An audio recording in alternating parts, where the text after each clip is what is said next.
Naqsh o'qish, gitar chalish, yani kino ko'rish, sayohat qilish qatorliq ishlar qiziqman.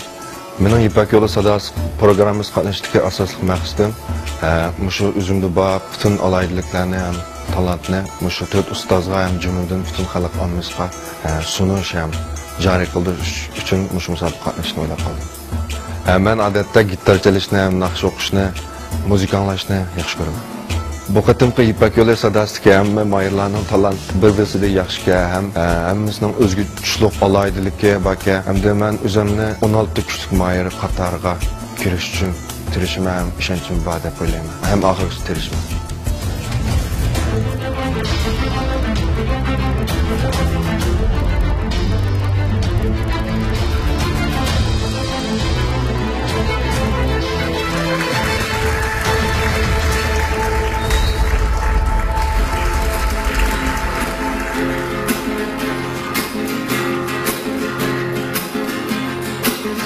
Είμαι στα πάνω μου, είμαι στα ρέα μου, γιατί με τρέλανες εσύ αγάπη νέα μου. Είμαι στα πάνω μου, όλα έλα τέλεια, ο έρωτας μωρό μου είναι σε κατέλεια. Είμαι στα πάνω μου, είμαι στα ρέα μου, γιατί με τρέλανες εσύ αγάπη νέα μου. Είμαι στα πάνω μου, όλα έλα τέλεια, ο έρωτας μωρό μου είναι σε κατέλεια.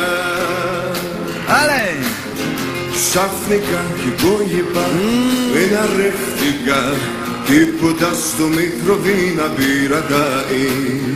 Ξαφνικά από το τίποτα εναρρεύτηκα, τίποτα στο μικροβί ρατάει.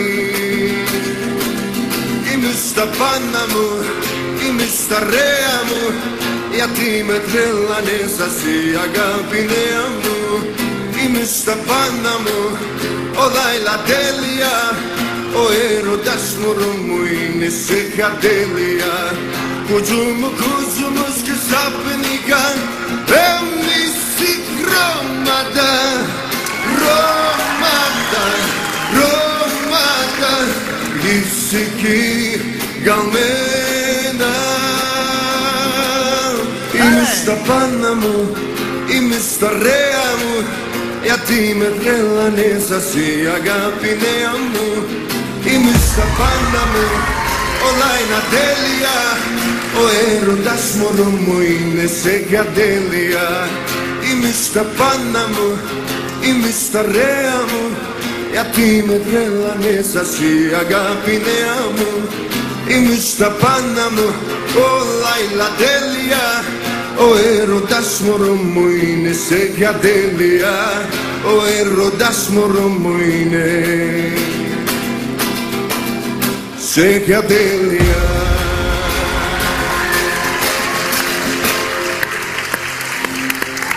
Allez! Assalamu alaikum. Waalaikumsalam. O'zingni bir tanishtirib qo'ygin biz bilan. Mening ismim Abduxabar. Bu yil 24 yoshga kirdim. Men Xotandan keldim. Men Beijing hozirgi zamon muzika institutining ovoz ilish kasbini bu yil bitirdim.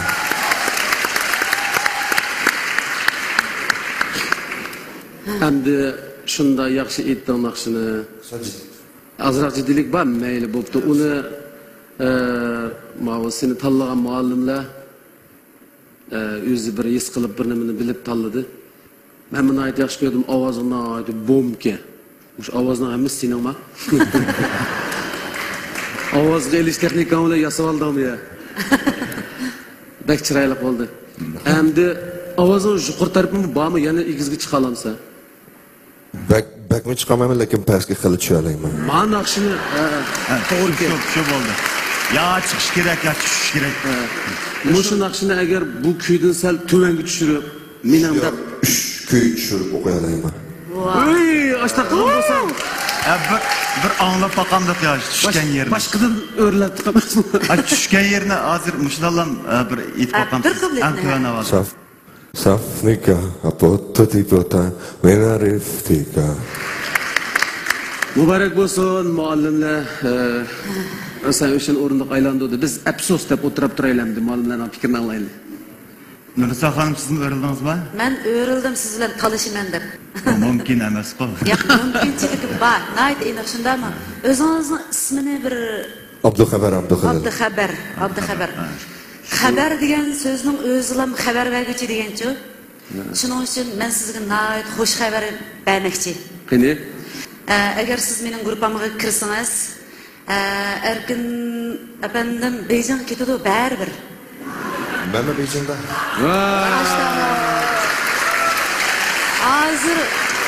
Hazır ma ini qo'yib ketdi ya. Ini qo'yib Masala ini qo'yib bo'ldi. Masala ini qo'yib bo'ldi. Maqsad shu, siz Beyjan ketsiz, lekin yana shu Shinjon qaytib kelasiz. Ya menga turib qolamsiz shu yerda. Ya.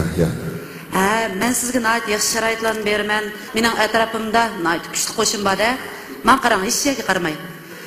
Shuning uchun mening qishimga kelsangiz, siz o'zingiz orzu qilgan nurg'un orzu armonlaringizga yetkazma. Ham shundaqla meningki bir sahnam bor.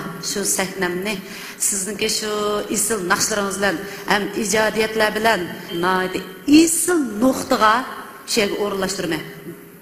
Bundan keyingi vaqtingizda. Rahmat olun.